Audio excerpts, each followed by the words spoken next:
గత 5 సంవత్సరాల క్రితం తూప్రాన్ పరిస్థితి ఏ విధంగా ఉండేది, నేడు మనం చూస్తున్న తూప్రాన్ మున్సిపల్ అభివృద్ధి ఏ విధంగా ఉందని, మున్సిపల్ ప్రజలు దీనిని గమనించాలని, కష్టపడి పనిచేసిన ప్రభుత్వానికి చేయూతనందించే అవసరం ఎంతైనా ఉందని మున్సిపల్ పట్టణ అధ్యక్షులు సతీష్ చారి తెలిపారు.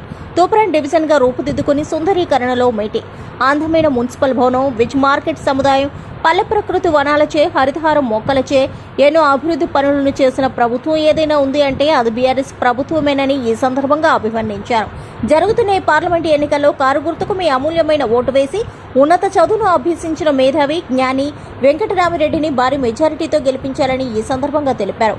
సమావేశంలో మాజీ municipal chairman Ravinder Goud, minority అధ్యక్షులు ఎండి బురాన్, సత్తార్, మైనారిటీ సోదరులు, బీఆర్ఎస్ నాయకులు పాల్గొన్నారు.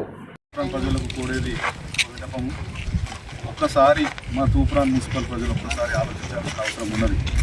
ఎందుకంటే గత 10 సంవత్సరాలు చూసుకుంటే ఎంతో అభివృద్ధి ముందుకు పోయింది. ఒకప్పుడు మన గ్రామ పంచాయతీ ఇలా తూప్రాన్ మున్సిపల్ చేసిందంటే గౌరవ మన మాజీ ముఖ్యమంత్రి కేసీఆర్ గారి వల్లనే ఇలా మున్సిపల్ జరిగింది. ఇలా ఒక డివిజన్ జరిగింది, ఇలా డెవలప్మెంట్ జరిగింది. ఇప్పుడే చూస్తున్నాం 500 కుటుంబాలకు ఇలా డబుల్ బెడ్రూమ్ ఇచ్చిందంటే ఇలా మన కేసీఆర్ ప్రభుత్వం. ఒక్కసారి ఆలోచించాలి. తూప్రాన్ మున్సిపల్ ప్రజలు ఒక్కసారి ఇలా ఆలోచించాల్సిన అవసరం వచ్చింది. కాబట్టి ఎవరెవరి మాట నమ్మినా అభివృద్ధి ఎటవుతుంది, సంక్షేమం ఎటవుతుంది, ఎవరి వల్ల అభివృద్ధి ఎంతుందని ఒక్కసారి ఆలోచించాల్సిన అవసరం ఉన్నది.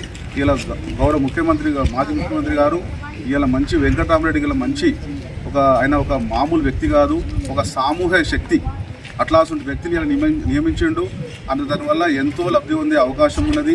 ఇలా మన మెదక్ పార్లమెంటు అతని వల్ల ఎంతో అభివృద్ధి కూడా భారతదేశంలో కూడా ముందు పోయే అవకాశం ఉన్నది. కాబట్టి అందరూ ఆలోచించి ఖచ్చితంగా కారు గుర్తుకు ఓటేసి గెలిపించాల్సిన కోరుతున్నాం. అత్యధిక మెజారిటీ ఇవ్వాల్సిన అవసరం ఉన్నది.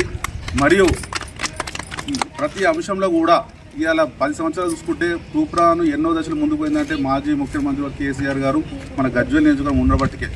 కానీ ఇవాళ 100 రోజులు చూసుకున్నట్టయితే ప్రతి పథకం వెనకకు పోతుంది. అసలు ప్రభుత్వం నడుస్తుందా నడవలేని పరిస్థితిలో ఉన్నది.